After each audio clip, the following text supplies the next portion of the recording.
Welcome to the School of Messianic Theology's interview with Pastor Geoff Cohen from Gateway Church, giving insight to his teaching on why to the Jew first. God doesn't love Jews more than Gentiles.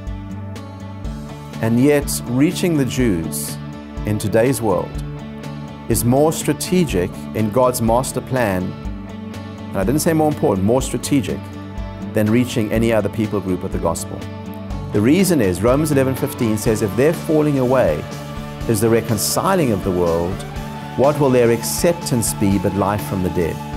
And essentially, in a nutshell, what the Bible is saying is that hand in hand with the salvation of the Jewish people, the Bible prophesies and speaks of the greatest worldwide awakening that mankind has ever seen or ever had, which ultimately will bring not only the salvation of Israel, but the second coming of Christ. And so, while reaching the Jewish people in itself is very important, it's also a means to a much greater end, because hand in hand with the restoration of Jewish people to their God and their Messiah, the Bible speaks of the greatest spiritual awakening that planet Earth has ever seen.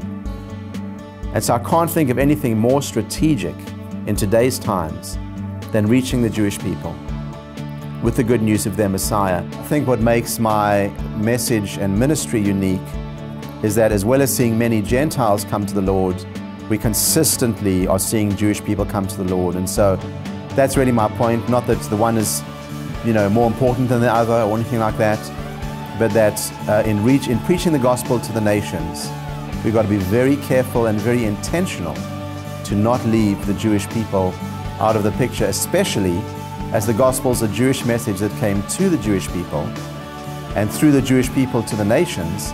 It's time for us to bring the gospel back to the people through whom it came. And that's my passion, and that's why I do what I do.